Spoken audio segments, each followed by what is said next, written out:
Donc ça se passe dans un salon, autour d'une table, autour d'une tasse de café, chacun a sa tasse de café, et il y a 5 personnages.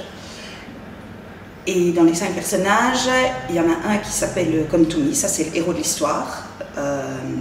Il n'a pas d'autre prénom, il le garde jusqu'au bout, mais c'est un héros comme tout le monde, donc c'est pour ça que le titre de la pièce, ça s'appelle Come To Me, comme tout le monde. En fait, dans le texte, il y a des moments qui sont des moments importants, c'est-à-dire ils sont en majuscules, donc ça, tout de suite, on sait que c'est important parce que c'est en majuscules, parfois même il y a des majuscules crasses. Il va aller sauver celle qui espère toujours. Mais celle qui espère toujours, parfois, change de prénom, elle s'appelle celle qui attend toujours, tout simplement parce que son nom varie selon ses états. Ça, c'est très très important et je me suis dit, je vais plutôt vous lire ces moments importants, comme ça vous verrez un petit peu comment ça évolue.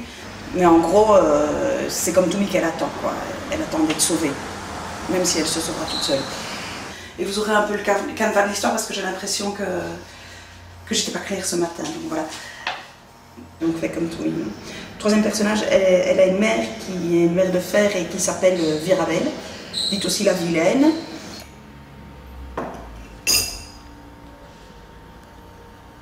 Donc voilà, la première phrase en majuscule, c'est « Petite introduction dans le salon autour d'une tasse de café ». Ça, c'était comme ce matin. Elle n'est pas spécialement vilaine physiquement, mais elle... peut-être elle est méchante, peut-être. Puis après, il y a musique. Musique. Elle est aussi appelée prune de ciment et cœur de fer, peut-être, aussi. Un grand suspense passe.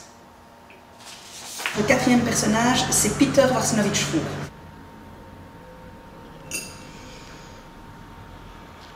Alors, Peter Warsinovich-Four, le four, ça s'écrit F-O-U-R, donc four, mais nous on le prononce four.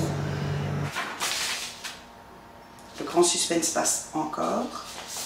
Voilà, en gros, c'est ça, mais ce qui est important de savoir, c'est que ça se passe autour d'une tasse de café. Un grand étonnement passe, un grand soulagement aussi. Et à côté de ces 4 personnages-là, il y en a un qui n'a pas de nom en fait, et on ne le nomme pas, parce que c'est le narrateur, c'est celui qui raconte l'histoire. L'histoire est sans grande importance.